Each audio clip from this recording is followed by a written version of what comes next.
Hace un rato conversábamos con Carlos Alonso sobre la importancia de ese tesoro que tenemos los que contamos con muchos años de vida, la tercera, la cuarta edad.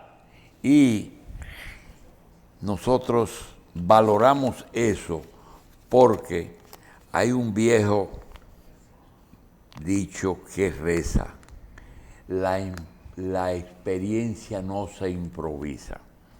Regularmente nosotros le pedimos, le rogamos a nuestro amigo Víctor Grimaldi, que acumula una experiencia que muy pocos dominicanos tienen. Primero, la edad.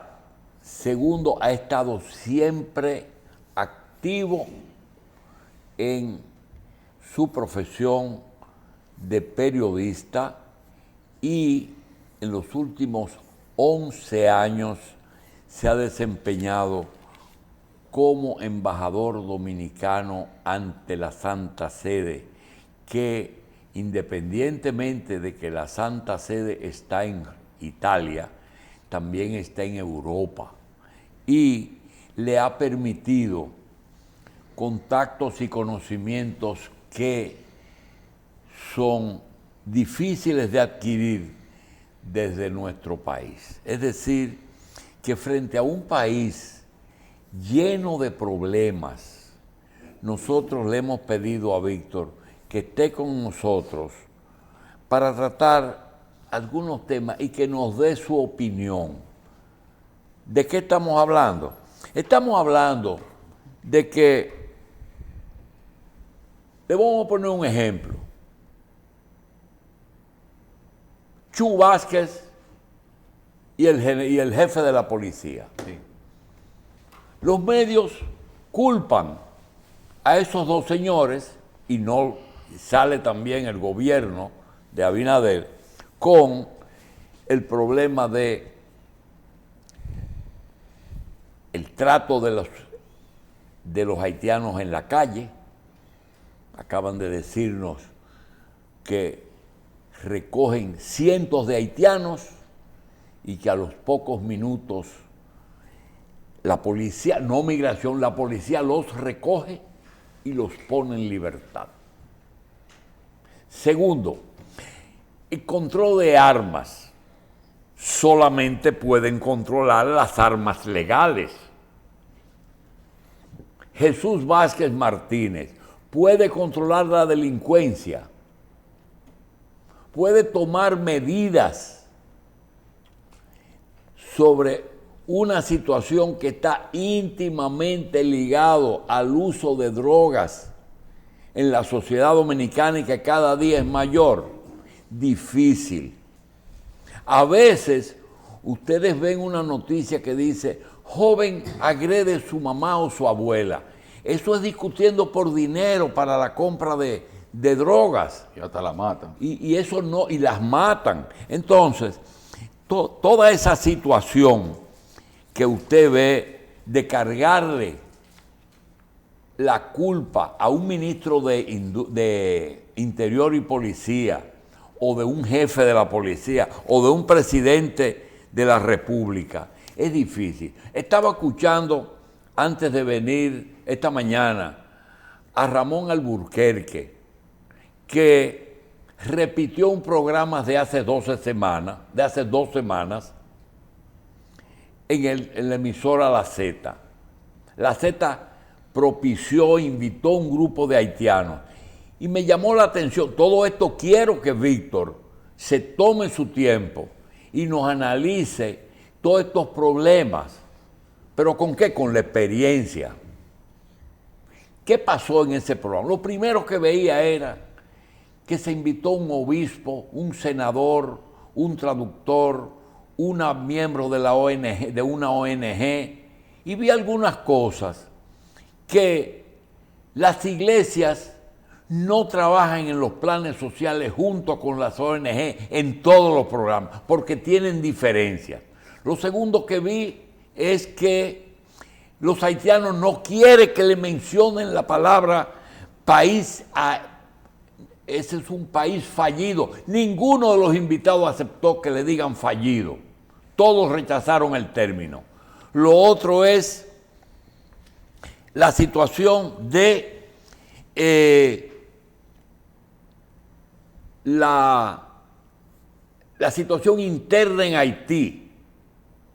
No quieren intervención y tienen un gran concepto de la soberanía.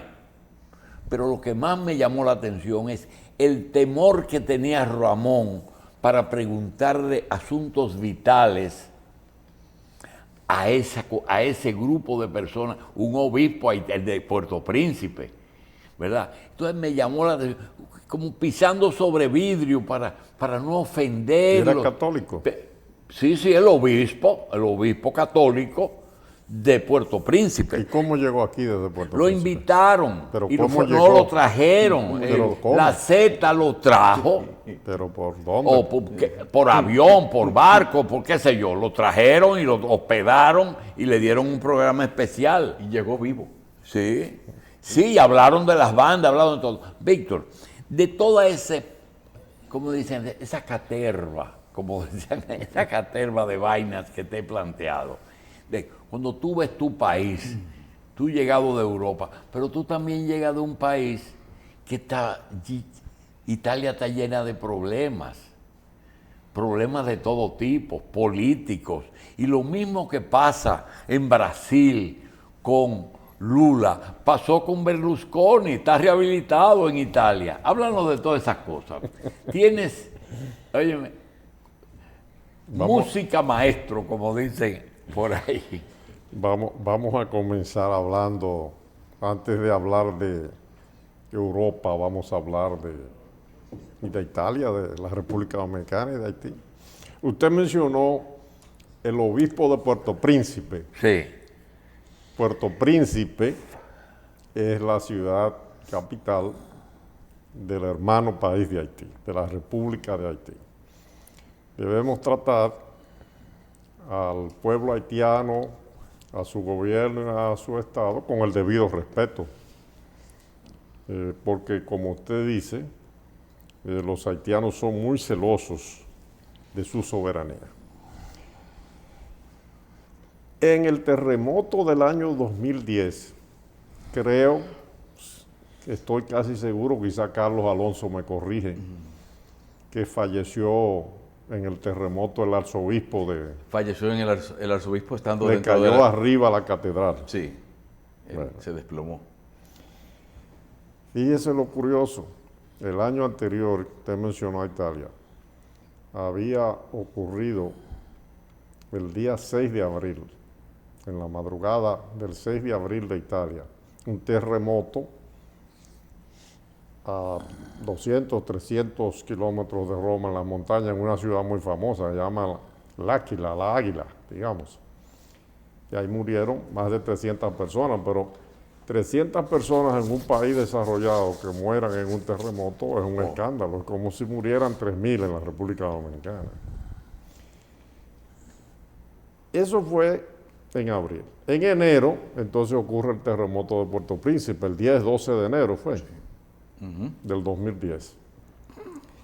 El presidente de la República, Leonel Fernández, viajó a Roma ese mismo año del terremoto, del doctor Leonel Fernández, y organizamos entre el embajador ante el gobierno italiano, Vinicio Tovar, y un servidor, una visita del presidente de la República al Áquila, porque en 4 meses, de enero a febrero, bueno, en 4 meses no, ya en un año, pero hacía 4 meses que había ocurrido el terremoto de Puerto Príncipe y un año el del Áquila.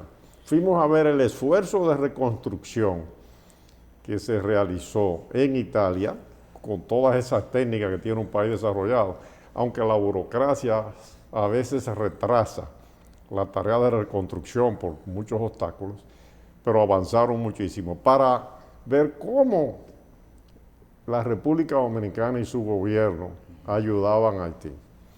Y yo creo que parte de esa experiencia, porque al mes siguiente de esa visita del presidente Fernández se celebró aquí una conferencia internacional de solidaridad con Haití, con donantes y todo.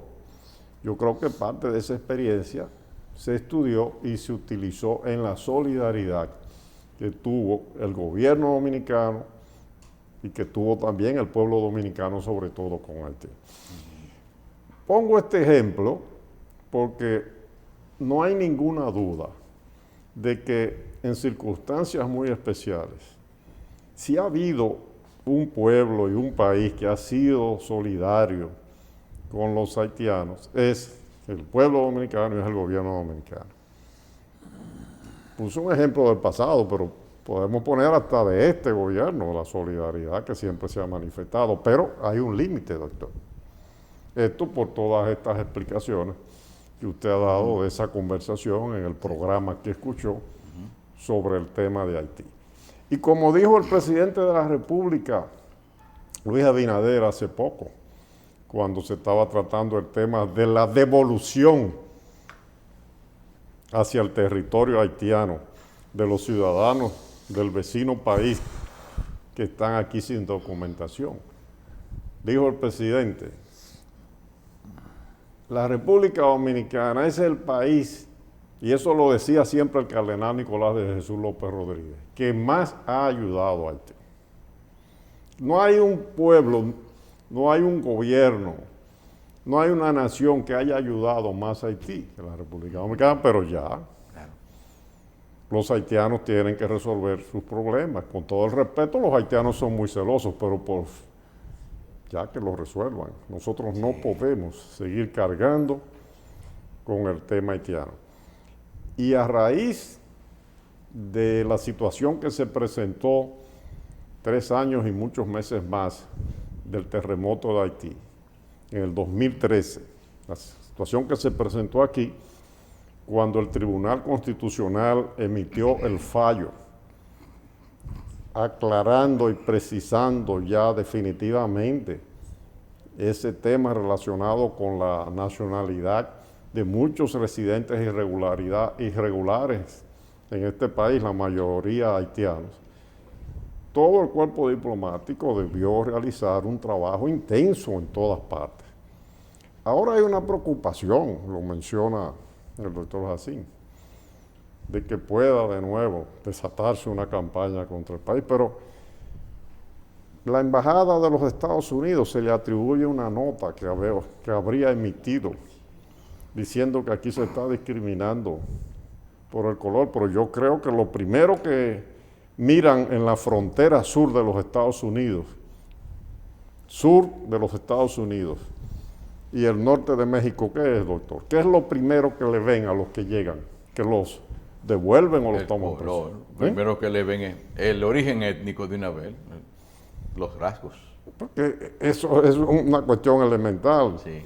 Entonces, es una tontería emitir una nota, una misión diplomática, refiriéndose a eso, porque eso lo hacen todos los servicios de migración del mundo, comenzando por el de los Estados Unidos, que tiene toda la responsabilidad a través del Departamento de Seguridad, que es el que ahora se encarga de eso, el departamento que se creó después de los atentados del 11 de septiembre del 2001, es el que hace eso. Entonces, nosotros los dominicanos tenemos también el derecho a aplicar las leyes sin ningún temor. Y siempre se ha tratado a los ciudadanos del vecino país con todo el respeto en este sentido. Posible, ¿verdad? Claro. Pero no con violaciones a sus derechos. Así es. Ese es un punto, el primero, ¿verdad? Seguro. Relacionado con una situación muy concreta que vivimos aquí en la República Dominicana. Ya hablando de Italia, usted mencionó que si Italia tiene problemas. En este momento, o en estos días, se ha presentado una especie de diferencia. Pudo haber sido una crisis diplomática, pero las aguas se aplacaron de una vez entre Francia y la Italia, entre la Francia y la Italia, por los inmigrantes. Precisamente porque las ONG que usted, doctor Julio Jacín y Carlos Alonso, siempre comentan aquí que las ONG tienen en cierta medida que ver con esa, se podría llamar avalancha de gente que viene de... Propician la emigración. Pues eso lo hacen en el mar. Una serie de embarcaciones patrocinadas por ONGs, esas organizaciones, recogen en el Mediterráneo, cerca de las costas de Italia, a náufragos. Pero esos náufragos que salen del norte de África, de Libia, fundamentalmente, son víctimas del tráfico de personas. En la República Dominicana, en el gobierno de Hipólito Mejía, el presidente Hipólito Mejía promulgó una ley que aprobó el Congreso de la República hace ya 20 años, o 21 años, donde se sanciona el tráfico de personas. ¿Por qué aquí no se sanciona el tráfico de personas? En Italia se presentó nuevamente, una vez más, una diferencia con el desembarco de estos náufragos, que son víctimas de tráfico de personas, para montarse en un gomón de esos, que son unos gomones que los montan generalmente, tienen que haber pagado previamente 7, 8, 9, 10 mil euros. Convertámoslo en dólares, más o menos un poquito más, porque el euro ha bajado de precio frente al dólar. Pero son víctimas de eso. Solamente por una región de Italia, por la ruta balcánica. Cuando se refieren a los países balcánicos son Albania, Serbia, Montenegro, etcétera. Ya es a pie. Por ahí han llegado este año 14.000 inmigrantes. Ese por la ruta terrestre a Italia. Y entran entonces por la frontera con Eslovenia, por el Adriático, a pie. Es decir, que es un problema general. El problema con Francia se presentó porque Francia, doctor Jacín, no quiere aceptar estos inmigrantes que llegan en Homeros. Entonces, esa es la queja de Italia. Y es un problema que se está discutiendo ahora en la Unión Europea, que todos compartan la recepción de sus inmigrantes. Oh, Dios. Nosotros tenemos un problema con la migración haitiana, irregular sobre todo, pero es un problema también que existe en Europa y que es un tema de mucha actualidad. Tomemos esa situación que está sucediendo con Italia y Francia y con otros países de Europa y busquemos solidaridad con ellos, porque nosotros sufrimos situaciones parecidas también. Sí. Ya en América Latina se ha tomado bastante conciencia del problema de la migración haitiana, porque todos los países de América Latina, la mayoría o casi todos, han visto en su territorio la llegada de haitianos irregulares. Entonces, a diferencia del año 2013, cuando el Tribunal Constitucional emitió la sentencia, la campaña contra la República Dominicana fue brutal. En este momento ya hay más conciencia sobre el problema. Una notita de la Embajada de los Estados Unidos no va a confundir a nadie. ¿Entendido, doctor Jacín? Seguro. Bueno. Seguro que sí. No debe de confundirlo, se confunde mucha gente. Sí, pero No, ya no, ya eso se acabó. Además, pues no es bueno, doctor, aludir a situaciones del pasado, pero ¿quiénes eran hace 9 años, 8 años, los que desde el territorio dominicano le hacían el juego a esa campaña internacional contra el país. Inclusive viajaban a Washington a eso. Sí, pero te voy a decir una cosa, como periodista siempre separaste lo político, pero estuviste cerca de un sector, específicamente quizá el periodista que más cerca estuvo de Juan Bosch, en el día a día y ese sector nunca se dejó intimidar por algo que todavía hoy pesa mucho. Mira, aquí hay personas que no se atreven a tocar una notita de la Embajada de Estados Unidos por temor a una visa, Víctor. Tú estás en un nivel de que realmente te criaste prácticamente, porque ¿cuántos años fue desde antes del 73 hasta su muerte? Inclusive derrocaron a Bosch, pisaron la del Decot y después coge las obras de Bosch. ¿Por qué fue la intervención americana? Porque un grupo de militares decidió la reposición de la constitucionalidad en República Dominicana. Es decir, que tú has estado ligado a un sector que lo único que no lo tenían miedo era Estados Unidos. Pero eso no se ha borrado. Hay gente que tiene terror a hacer un pronunciamiento. Y son muchos. Primero, el sector empresarial tiene inversiones en Estados Unidos. Muchos. Lo que le dicen el dinero del bypass. Siempre tienen un costo y tienen terror. Y después los políticos que quieren ser presidentes. Pero no vaya lejos. ¿Por qué Danilo desistió de la reelección? Hoy Pompeo no lo llamó y le dijo, olvídate de eso. Y se quedó eso así tranquilito. Entonces, no es verdad que eso ha disminuido. Sí, pero, en ti es diferente. Pero, por eso tú estás sentado ahí. Pero yo le dije a usted en una ocasión aquí, en este mismo lugar, que lo mejor que pasó fue que hubiese un cambio de gobierno, doctor, porque si no, en este momento aquí no hubiese habido sosiego ni tranquilidad en este país. ¿Usted cree que hubiese sido posible la convivencia? Tuviéramos una situación de conflicto permanente, con mucha gente presa, muertos en las calles. Entonces, para que funcionara la democracia en definitiva, lo mejor que pasó no fue la llamada de Pompeo, eso es otra cosa. Yo digo que hubiese un cambio, porque es lógico y correcto que en un sistema democrático se produzcan cambios y que haya o que exista la posibilidad de que gente de la oposición vaya al gobierno.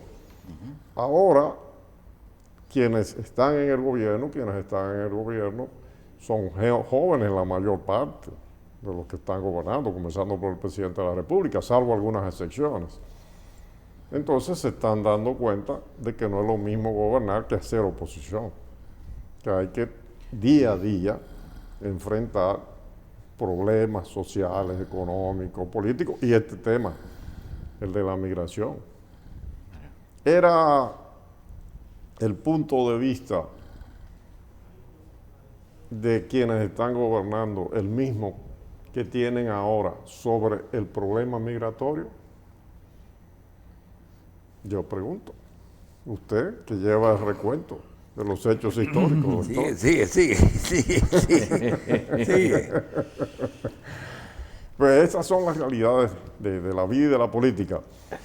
En cuanto al tema del poder y de la sucesión y la alternabilidad, usted sabe que independientemente de la llamada de Pompeo, del secretario de Estado Mike Pompeo, que se dice que llamó, ¿verdad? Eso no está confirmado, pero parece que es cierto. La reacción fue muy rápida. Hubo una división en el partido de gobierno de entonces, el Partido de la Liberación Dominicana.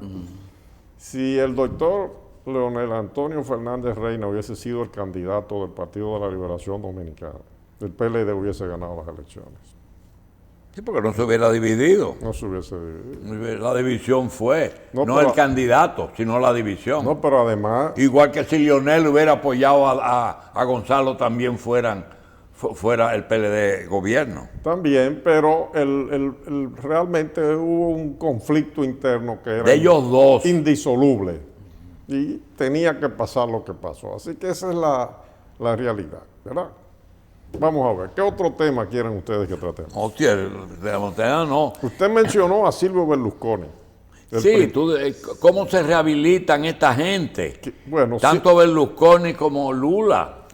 la última acusación que existía contra Silvio Berlusconi, un hombre ya de 83 años de edad aproximadamente, la última acusación era la de las orgietines, como le dicen, el caso Ruby, de una jovencita que estuvo, o que se le atribuía, que estuvo enredada con él como adulta, pero sobre todo desde cuando todavía no tenía la mayoría de edad, que comenzó a los 17 años a relacionarse con él. Sí. En estos días ya fue totalmente absuelto de la justicia italiana, que era el último caso. A Berlusconi le hicieron una cantidad de expedientes inenarrables y una vez lo condenaron por un caso y la condena consistió en que realizara, o la pena, en que realizara trabajo social en la ciudad de Milano. Ahora, una coalición política de la que forma parte su partido, se llama Fuerza Italia, otra que se llama Fratelli, Hermanos de Italia, y la otra la Liga, que antes era la Liga Norte. Esas tres organizaciones, en unas elecciones celebradas a finales del mes de septiembre, ganó las elecciones parlamentarias y es la que está gobernando. Y Berlusconi entonces fue electo senador. Un caso de resurrección política que tenemos que tomar en cuenta, principalmente, además, con un detalle. Usted, doctor Jacín, con una gran frecuencia se refiere a la edad, a los septuagenarios, a los Nos octogenarios. afecta. Con excesiva frecuencia lo hace, sí. Con Nos excesiva. afecta, se irrita. Pero estamos viviendo una época en que la edad está siendo reivindicada en la política. Exacto. Donald Trump, candidato de nuevo, el presidente de los Estados Unidos, Joe Biden, con 80 años cumplidos, va a la reelección. El presidente Xi de la República Popular China, ya está en los 70, comienza. Xi Jinping. Vladimir Putin en los 70, el doctor Jacín, presidente de este programa, don Pepín Corripio, ya que ya está llegando a los 90 Las canas se están y sigue reinando. reivindicando. En América Latina ya estamos entrando ahí porque el doctor Leonel Antonio Fernández Reina cumple el año que viene 70. Sin embargo, ya Danilo cumplió 70. Sin embargo, en el PRM solamente tiene a Milagro y a Kiko Tabar. No, el PRM tiene al único sobreviviente de las barbaridades políticas, y hay que llamarle así, es decir, de todos los errores que cometió el Partido Revolucionario Dominicano, el único sobreviviente que es en definitiva el verdadero fundador del PRM, que se llama Hipólito Mejía. Fíjese, Antonio Guzmán, Juan Bosch, vamos a descartarlo, ¿verdad? Fue derrocado, pero ya esa es una etapa muy anterior al PRD del que estamos hablando. Antonio Guzmán, suicidio. Salvador Jorge Blanco, inhabilitado por sus errores políticos y por la división que provocó su gobierno, porque esa es la verdad, del Partido Revolucionario Dominicano. El PRD se dividió por el gobierno de Jorge Blanco, en definitiva. El doctor José Francisco Peña Gómez muere de cáncer deseando ser presidente de la República, añorando esa posibilidad. Atuey de Camps muere de cáncer.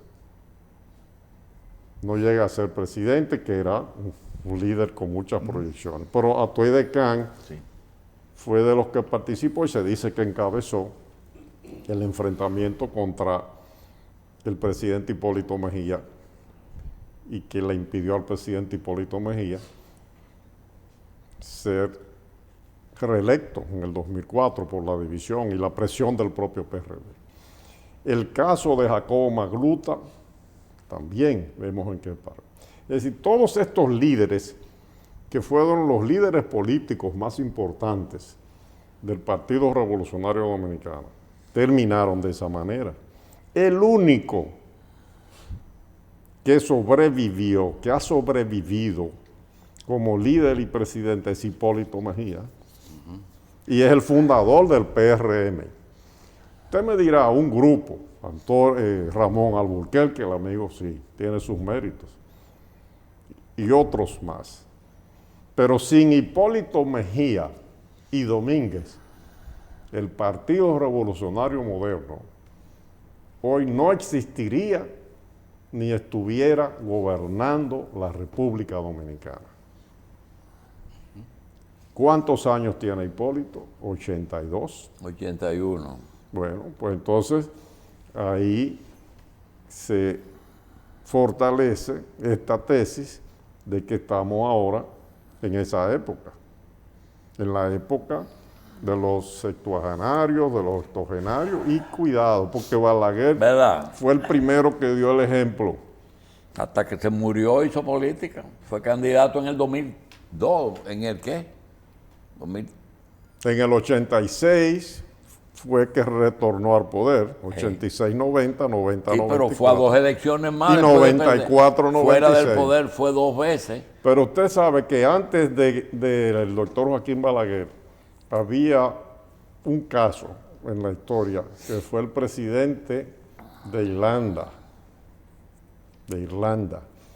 y que fue el líder que encabezó la guerra contra Inglaterra, que de eso se habla muy poco, Sí, pero sí. está en la Irlanda del enciclopedia Norte y el británica. pleito. No, Sí. pero Irlanda del Sur, Irlanda verdadera, Edmond de Valera. Yo recuerdo que cuando se iban a celebrar las elecciones de 1986, Juan Bosch comentó mucho, ahí yo conocí el tema de Edmond de Valera, y buscamos la enciclopedia británica, porque había gente que decía que Balaguer no iba a poder gobernar, y Edmond de Valera vivió hasta 90 o más de 90 años, y gobernó ciego a Irlanda, igual que el doctor Joaquín Balaguer, Edmond de Valera. Pero ahora con la medicina y con otros instrumentos de la ciencia, pero sobre todo con la medicina, los septuagenarios y los octogenarios van a tener un papel determinante en la vida política. Yo no puedo dejar de tratarte un tema, porque lo hablamos hace 2 días medio superficialmente. Víctor, Juan Bosch regresó al país en el 62, o en diciembre del 61, ¿verdad? Él regresa del exilio de Trujillo, él se fue en el Sí, 1938. pero ¿cuándo regresa? Y regresó el 20 de octubre de 1962. Y 61. Perdón. 61. 61. Entonces, ok, es electo presidente, lo derrocan, y a partir de ese momento, en el Partido Revolucionario Dominicano ocurrió un fenómeno, y fue el estigma de que le derrocaron un presidente al PRD. Entonces el PRD se dedicó, no dirigió sus cañones hacia Estados Unidos ni hacia los golpistas, sino contra Balaguer. Y se pasó 12 años haciendo campaña y contra Joaquín Balaguer. Esto trajo como consecuencia que cuando el pueblo se hartó ya de Balaguer, eligió al PRD y eligió algo que también pasó, y es que ya Bosch estaba fuera en el PLD, pero Peña Gómez tenía recelo de entender que todavía él no estaba listo para ser candidato del partido. Y propició a Guzmán, después propició a Jorge Blanco, después le dio trabajo con Jacobo, porque Jacobo estaba listo, pero ya él pensaba que estaba listo. Ahí vino el problema de Jacobo y de Peña. Pero resulta que eso dejó una estela, y fue que nos acostumbramos a que el PRD era una estrella haciendo oposición y que gobernaba, dizque porque sus estatutos decían 4 años Sin de reelección. Guzmán, 4 años de Jorge Blanco, después 4 años de Hipólito. Entonces, Hipólito trató de reelegirse y se produjo la división con Atuey, pero 4 años y 4 años. Y resulta que ahora tenemos un gobierno del PRM, que es una versión del PRD. Mi pregunta es la siguiente: ¿qué es lo que pasa con Luis Abinader? Si realmente él es un tiro pasado ya para reelegirse, o si esa alianza masiva que tuvo en el 20 se va a repetir sin la división del PLD, ¿verdad? Y una segunda vuelta que parece que ya es una realidad, y que el que quede en primer lugar, que puede ser y parece que va a ser Luis, va a necesitar de un apoyo o del PRM o del PLD. Entonces la pregunta es esto: ya este gobierno, si tú coges el PRM puro, el PRM, no estoy hablando de los aliados, de compras y contrataciones, de la Cancillería con Roberto, sino de Faña, de Kimberly, de Macarrulla, de Chu, de Furcal, del de Salud Pública, y de los hijos de, los hijos de y los hijos de. Realmente tú ves que el triunfo de Abinader a año y medio podría ser una realidad, o se va a repetir la tragedia de PRD solamente 4 años. Doctor, la guerra anterior da lecciones, las batallas anteriores dan lecciones, pero la guerra por venir tiene que librarse teniendo en cuenta las lecciones, pero con la conciencia de que las batallas no van a ser las mismas. Pero hay que usar la experiencia anterior. Bueno, yo creo que el presidente Abinader, que es una persona muy inteligente y ya sabe cómo se gobierna, ha aprendido, pero los asesores, las técnicas, las estrategias no pueden ser las mismas. Y incluso con el tema ese de las divisiones. Sí, pero tú Inclusive ¿tú sabes con por qué eso. yo te lo pregunto? ¿Sabes por qué te pregunto a ti? Por lo siguiente. Mira, Víctor, todo el mundo sabe que la división del PLD fue una diferencia entre Danilo y Leonel. Y que ese PLD en una segunda vuelta, ni esa fuerza del pueblo, van a obedecer una línea que le baje su líder. ¿Tú sabes lo que van a obedecer? Su conveniencia. Si ellos ven que Abel Martínez, con el apoyo de la fuerza del pueblo, puede ser presidente, toda esa fuerza del pueblo va a votar por el PLD. Y en caso contrario, si Leonel Fernández se perfila en segundo lugar, ese PLD, con no importa lo que diga Danilo y diga Abel, van a votar por Leonel Fernández. Esa afirmación que yo hago y que tú dices, tenemos que esperar, porque tú no quieres problemas. Tú quieres que dejar las cosas ocurran, pero yo te quiero obligar a que tú uses todo eso que tú tienes en la cabeza. Nadie conoce el PLD mejor que tú. Nadie. Ni Danilo ni Leonel. Porque ellos lo ven de su interés. Tú no tienes ese mismo interés. No, por eso digo, por eso le precisé que no es lo mismo lo que pasó que lo que puede pasar. Eso primero, que lo tenga en cuenta el presidente de la República y el PRM. Que aquí hay un mercado... Nunca ha sido así. Que aquí hay... ¿Quién iba a pensar que esos dos viejos iban a coger un muchachito y le iban a subir el brazo en el Estadio Olímpico? ¿Quién te iba a pensar eso? Y pasó, y Leonel entonces hizo lo que tú le acabas de decir a Luis, que aprendió en el poder. O sea, aquí hay un mercado electoral.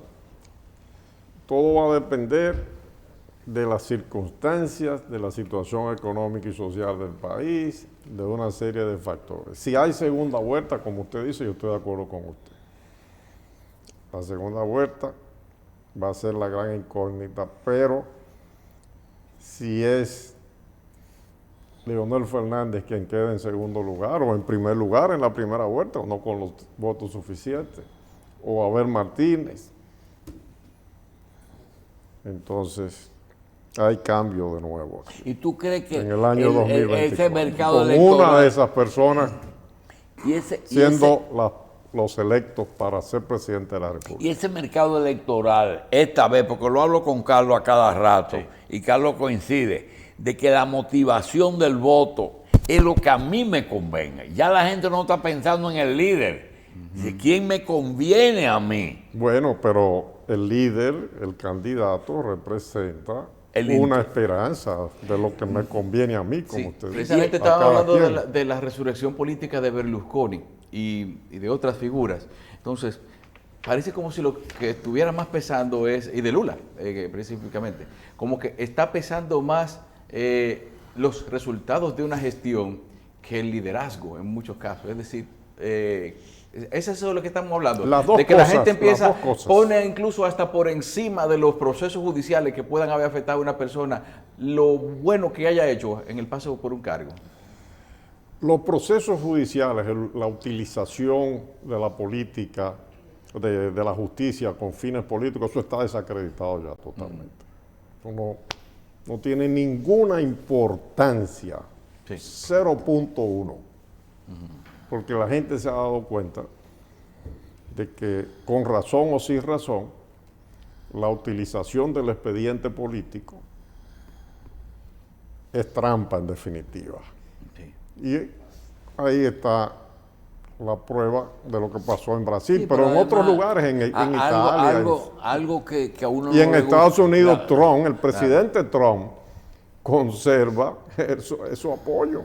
Claro. Sí, pero hay cosas que llaman la atención. Por ejemplo, Víctor dice, es que hay cosas que tú no puedes juzgar. Del pasado sí, pero del futuro. Porque hay elementos que, tonterías. Por ejemplo, ¿por qué Bolsonaro no le echó el pleito a Lula como estábamos esperando? Si consiguió, nadie esperaba que Bolsonaro tuviera esa votación. Sin embargo, tuvo una votación. Pues mira, está enfermo. Entonces yo me pongo en el lugar de él. ¿Para qué voy a pelear si estoy enfermo? No, que tiene posibilidad de ser presidente de Brasil de nuevo. Dentro de 4 años. Sí, pero Trump, tú sabes lo que es que los demócratas tienen que apelar al expediente del Congreso, del desorden, para poder inhabilitar a este hombre, y no han podido. Que las elecciones de medio tiempo no pudieron tampoco. No han podido ni podrán. Tiene un problema porque aparece un contendor que parece que es bueno. Doctor, no han podido ni podrán inhabilitarlo porque Trump es necesario para los demócratas. Ellos necesitan que Donald Trump sea candidato para en ganarle. el 2024. Para ganarle. Claro. para ganarle a Trump, porque es la misma teoría del 2016, que pensaban que Trump no iba a ser ni siquiera el candidato del Partido Republicano. Ganó la candidatura del Partido Republicano y fue presidente. Ahora los demócratas piensan que puede perder de nuevo, como perdió la reelección.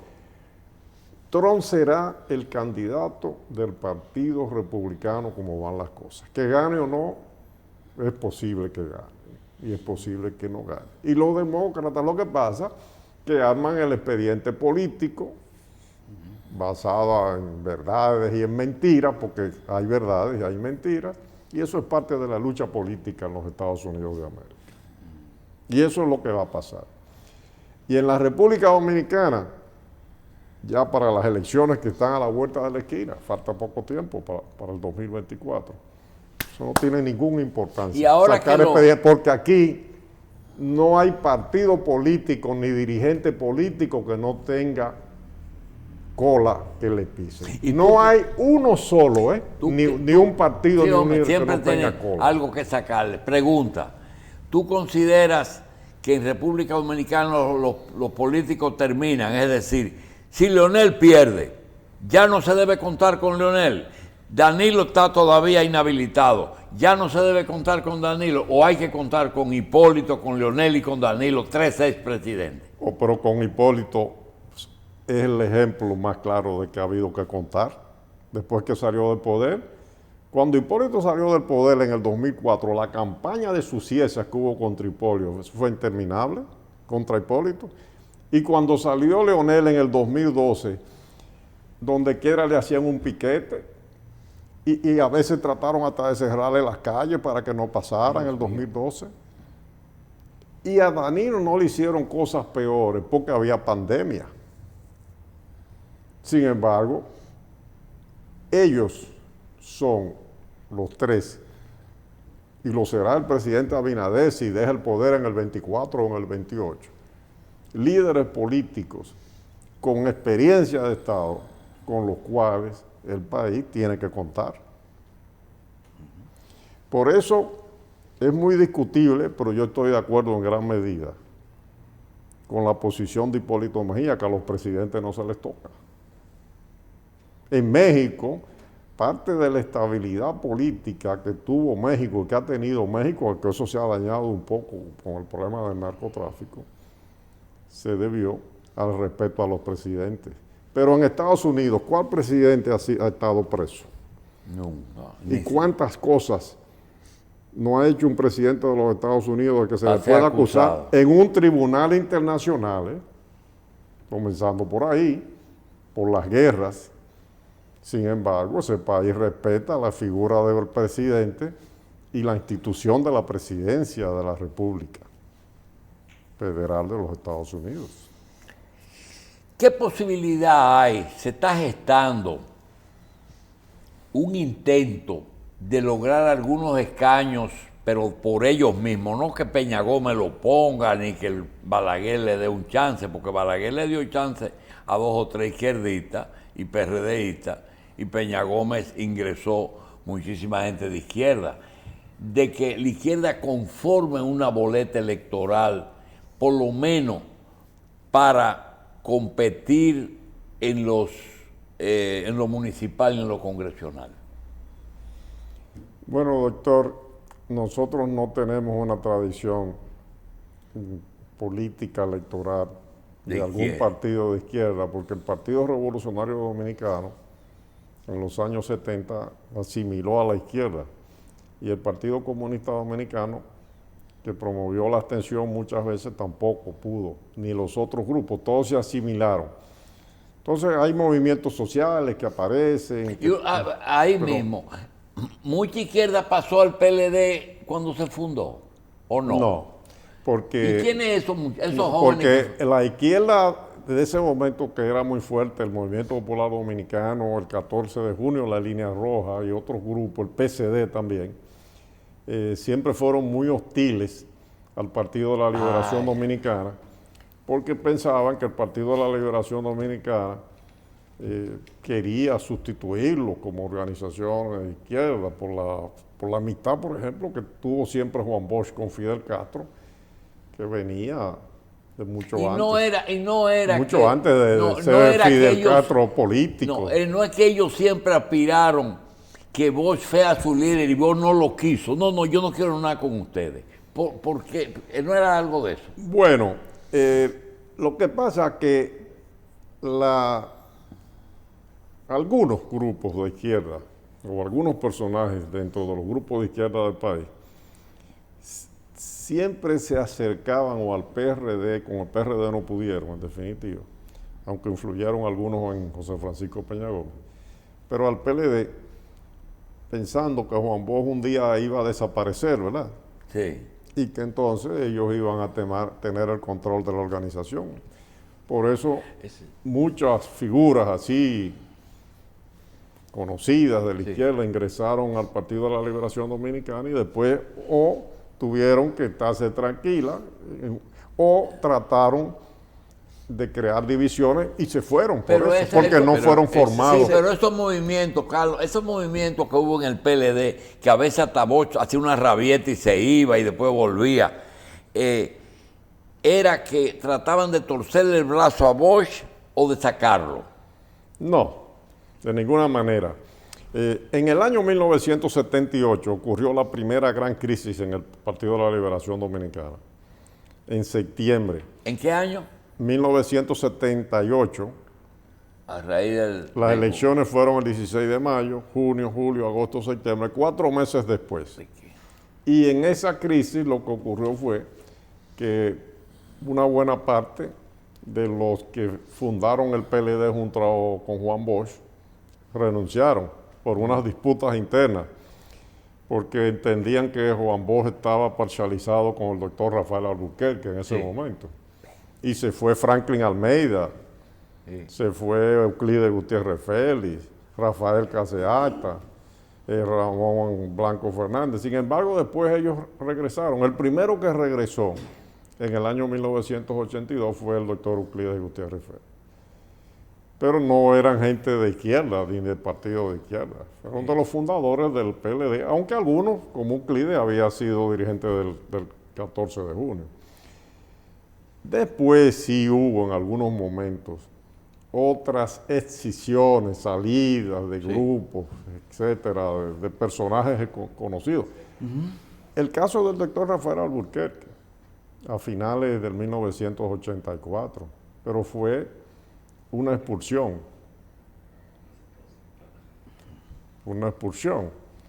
del partido. Juan Bosch le pidió la renuncia, creo que fue así. Esas son cosas que el doctor Alburquerque tendrá que contarlas o escribirle algún día. Pero después, muchos años después, incluso después de haber sido ministro o secretario de Estado de Trabajo del doctor Joaquín Balaguer, volvió con un partido pequeño que tenía y se integró al Partido de la Liberación Dominicana, hasta el punto de que en el año 2004 fue el candidato vicepresidencial escogido por el doctor Leonel Fernández para que lo acompañara en la boleta presidencial. Pero usted se refiere específicamente, cuando habla de Juan Bosch, de una ocasión. Fue en el año 1991 que Juan Bosch renunció al Partido de la Liberación Dominicana. Pero fue por una semana nada más, porque las bases del partido inmediatamente empezaron a pronunciarse y Juan Bosch retornó a la semana. Al año siguiente, en el 1992, Juan Bosch públicamente, eso está en los periódicos y están los videos, se paró en una rueda de prensa y dijo: fulano, fulano y fulano son unos traidores y se van del partido, de cuyos nombres no quisiera acordarme ahora, ni mencionar. Pero Juan Bosch creó ese partido, lo desarrolló con un equipo, pero además Juan Bosch fue el que llevó al Partido de la Liberación Dominicana por el camino electoral en 1982 candidato presidencial, lo había sido en el 78, pero en el 1978 el PLD apenas había obtenido 18,000 votos. Pero en el 1982, 5 diputados y el síndico de la Romana. En el 1986, más votos. En el 1990, más votos. En el 1994, bajó la votación. Y en el 1996, aunque se pretende una ironía o hacer interpretaciones de la presencia de Juan Bosch en el acto en el cual Juan Bosch y Joaquín Balaguer le levantaron la mano al doctor Leonel Fernández, cuando se unieron el doctor Joaquín Balaguer y Juan Bosch. Ese acto. Juan Bosch fue, pero que Juan Bosch fue el que llevó, fue un proceso. Fue el que llevó a su partido al poder. ¿Usted cree de verdad eso? En el 96. Eso fue un proceso que culminó. Fue Balaguer que lo llevó al poder. Bueno, Balaguer le dio el apoyo. Porque yo le voy a decir una cosa, el PLD se ocupó siempre de dejar a Bosch, en el primer periodo de Leonel, lo dejó tranquilito aparte. Pero lo que le quiero decir es que fue un proceso, doctor. Juan Bosch desarrolló una táctica, educó y escribió, tenía una estrategia. Y esa táctica o esas tácticas en coyunturas electorales diferentes, con Juan Bosch como líder y candidato, fueron esas tácticas los que llevaron al señor José Ramón Fadul Ligiamada Melo de Cardona, Vicente Bengoa Alviso, Ramón Camejo. ¿Y Temito Clemontá? Temito Clemontá después. Ya. Temito Clemontá estaba estudiando en España, en 2 ocasiones fue y después vino cuando ya las cosas estaban Felucho encaminadas. no, ¿verdad? Felucho en el 86 fue que fue primero diputado. Fue Juan Bosch que lo llevó a todos a esas posiciones. Cuando Jaime David, cuando Ventura Camejo. Ellos eran los dirigentes del partido, ¿verdad? Activistas, etcétera. Danilo Medina, por primera vez en el 1986, es que es diputado. ¿Y cómo llega Norge y Danilo a la presidencia de la Norge Cámara? Botello también fue de los primeros diputados en el 82. ¿Y cómo llegan ellos a la presidencia de la Cámara si no tenían mayoría? El partido siguió creciendo y cada vez con más senadores y diputados. Cuando Norge Botello fue presidente de la Cámara, ya el PLD había tenido mayoría en el Senado y una gran mayoría en la Cámara de Diputados. Había bajado un poco en el 94, pero ya estaban ahí las combinaciones y las alianzas. Y claro, el doctor Joaquín Balaguer, quien gobernó la República Dominicana primero, desde el año 1966 al 1978, y usted mencionaba que el Partido Revolucionario Dominicano siempre le hizo oposición al presidente Joaquín Balaguer, y una parte de ese periodo le correspondió encabezar esa oposición a Juan Bosch. Sobre todo después que él regresa al país. Juan Bosch se fue en noviembre de 1966 para dejar a Balaguer gobernar y además para dedicarse al estudio. De ahí salieron sus obras como El Caribe Frontera Imperial, Composición Social Dominicana. Cuando regresa en abril de 1970, encabeza la oposición hasta que renuncia del Partido Revolucionario Dominicano. Sí, pero hay algo... Entonces, cuando Balaguer sale del poder en el 78, los dos están en la oposición de nuevo. Entonces eran aliados. Sí, pero hay un fenómeno que no entendí.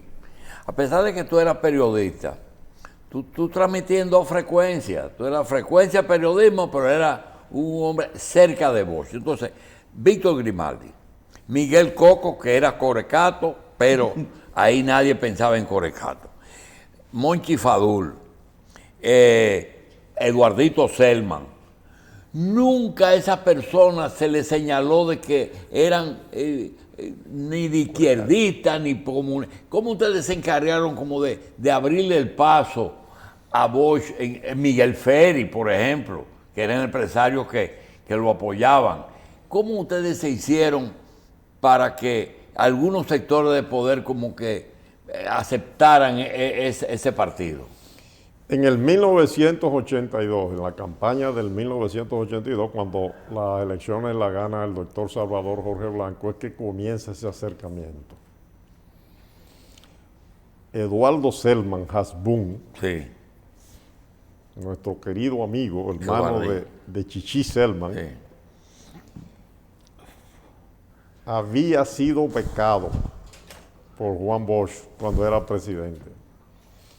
Y Eduardo conocía a Juan Bosch desde el año 1963, pero Eduardo no había participado en la fundación del PLD. Pero en la campaña electoral de 1982, sobre todo por esos vínculos con Juan Bosch, pero también él era muy amigo en esa época del doctor Rafael Albuquerque, él y Leo Rical, que en paz descanse, que falleció hace muchos años, Eduardo y Leo encabezaron el grupo, ¿cómo se dice? Externo, de apoyo externo, ¿cómo es que le llaman? El sector El externo. sector externo. El sector Es externo. que había un sector externo. Ahí Y se está. organizaron una Sí, serie que de esos actividades. señores no eran de izquierda. Y ahí es que nosotros, pues Eduardo es un empresario importante, muy relacionado Un con el sector profesional empresarial. Y ahí empresario. es que comienza eso. En el 86 ya, y en el 90 todavía más fuerza. El problema del 90 era que la oposición que existía 20 años antes, cuando el doctor Joaquín Balaguer apenas terminaba los primeros 4 años de los 12 años, El 66, en el 70. En el 90 el problema era que la oposición que existía hace 20 años antes, la del 70, No que era la era el Partido Revolucionario Dominicano, Juan Bosch, que era el líder, el ayatollah Khomeini de la oposición. Sí. Juan Bosch era Juan Bosch o que entra el mal en el 1970. José Francisco Peña Gómez, que era su pupilo querido. Jacobo Magluta, que era el hombre que lo acompañaba cuando iba al estadio Quiqueya. Y Juan Bosch se ponía, si jugaba al Licey Escogido, se ponía una corbata roja y azul. Y iba con Jacobo. Eran así. Esas tres figuras, en el año 1990, estaban totalmente separadas y alejadas. José Francisco Peña Gómez con un PRD disminuido. Jacobo Magluta con el PRI y Juan Bosch. Y Juan Bosch me dijo a mí, en febrero del 1990, yo le dije, don Juan, estuvimos en España. Yo lo había acompañado en diciembre a una visita a España. Y lo había recibido Felipe González, que era el presidente del gobierno, primer ministro. Que a propósito, hablando de Felipe González, vi en las redes sociales que el presidente Leonel Fernández en estos días estuvo en México reunido con Felipe González, el presidente López Obrador y el jefe o el propietario, presidente de la compañía telefónica, ¿cómo se llama? Slim. Carlos Slim. Carlos Slim. Estuvieron juntos con el presidente de México en estos días. Pues Felipe González en ese momento era el presidente del Consejo de Ministros de España. La Internacional Socialista, que en esa época tenía una influencia muy importante en la política internacional, era la organización a la que pertenecía el PRD de Peña Gómez, y Felipe González era parte de esa organización. Juan Bosch fue recibido en el Palacio de la Moncloa por Felipe González. Diciembre del 89, en febrero del 90, yo le digo, don Juan, en esa época no existía el sistema de doble vuelta aquí.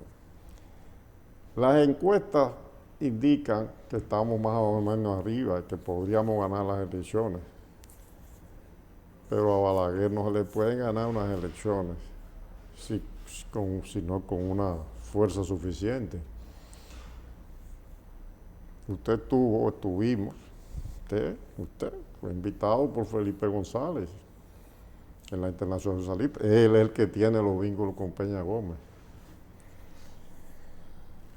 ¿Usted no cree que podíamos llegar a un acuerdo con el doctor José Francisco Peña Gómez? Oiga, le voy a aclarar lo siguiente, le digo yo no quiero decir que para que sea vicepresidente, porque si lo llevamos de vicepresidente, le digo yo, ¿vale?, en ese lenguaje coloquial, y usted es presidente, vamos a tener que matarlo al otro día. Bien. Pero por lo menos podría ser el ministro de Relaciones Exteriores. En esa época era secretario de Estado de Relaciones Exteriores. Eso fue una noche, en febrero. Juan Bosch se paró del sillón, él y yo, en la sala de la casa de él, en la calle Paseo de los Locutores. Sí. Ya tenía 1 o 2 años viviendo ahí. En esa casa. Sí, él se había mudado del apartamento que tenía alquilado en la César Nicolás Penso, ¿verdad? Se paró. Y me dijo, mira, Víctor, yo te he explicado siempre lo que es el PRD. Yo no puedo hacer una alianza. Yo te concedí una vez una entrevista que está en un libro mío, esa entrevista, y te expliqué lo que era el PRD. Pero oye lo siguiente, para yo aliarme con Peña Gómez, hay que hacer un hoyo ahí, de 6 pies de profundidad, meterme a mí y echarme cal viva. Sí, pero hay una cosa que yo hay que matar. Entonces, sí. ¿Cómo podía el PLD Juan Bosch gobernar en el 90 con el 32% de los votos? Bueno. Aquí hay que tener un consenso, lo demostró después. Oye, la ironía es que se impone en definitiva el presidente Joaquín Balaguer y 6 años después Balaguer y Juan Bosch le levantan la mano a pero yo no puedo dejar no termino sin preguntarte lo siguiente. ¿Cuál era el mecanismo mediante el cual Bosch lleva a José Francisco Hernández de candidato vicepresidencial en el momento que él tiene más posibilidades de ganar el poder? Y nadie sabe de dónde sale. Algunos dicen que José Francisco Hernández tenía muy buenas relaciones comerciales con Cuba, pero las relaciones de Bosch con Cuba no eran un secreto, porque recuerda que el edecán de Bosch, de Fidel aquí fue Euclides, ¿verdad? Y que Bosch tenía línea directa con Cuba. Sin embargo, el PCD tenía las becas, ¿verdad?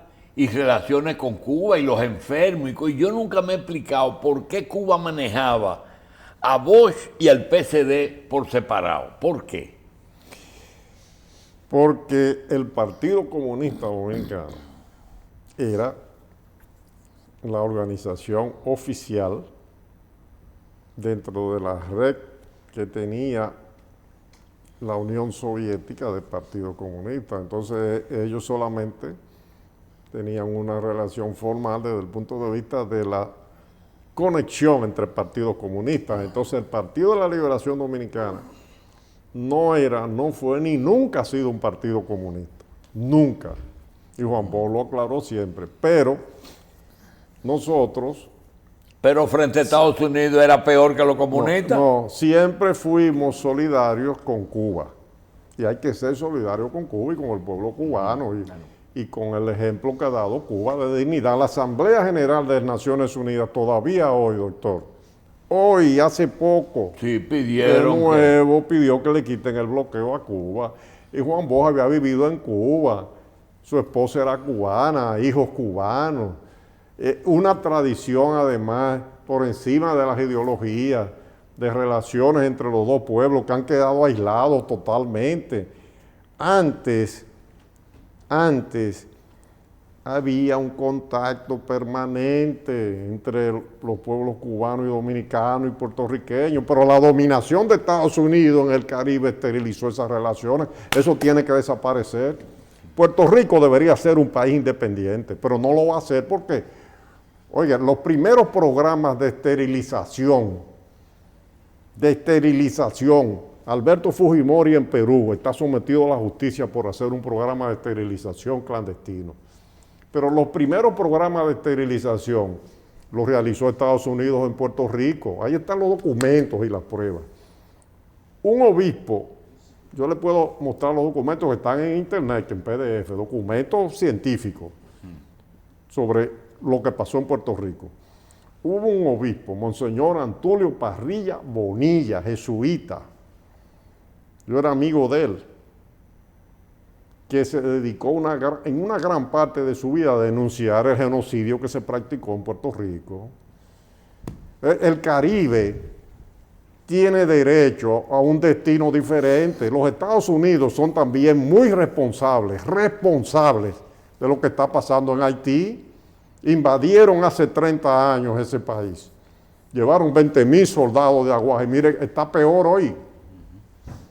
Es que Oiga, no, es que un bombardero de esos que le están dando a Ucrania ahora resuelve todos los problemas económicos sí, pero de Haití. El problema es que donde quiera que ellos han invadido... ¿Por qué a nosotros en el año 1965 los Estados Unidos no nos dieron todos los armamentos que le han dado a los ucranianos para defender la democracia? No, señor, Estados Unidos ayuda a los países que vencen una guerra. Entonces, esa es una situación del principio que tiene que cambiar definitivamente. Bien. Señores, le damos las gracias a Víctor Grimaldi y Céspedes. Muy oportuno para el día de hoy. Por haber estado aquí. Ese es un apellido que vino de Cuba. De aquí. Cuba, sí. Es mi Y allá hay un líder. Yo tengo un antecesor así. Sí, que es líder en Cuba. Sí, porque esto no es un problema político ni ideológico, es un problema de subsistencia humana, Bien. doctor. Nos vemos, señores.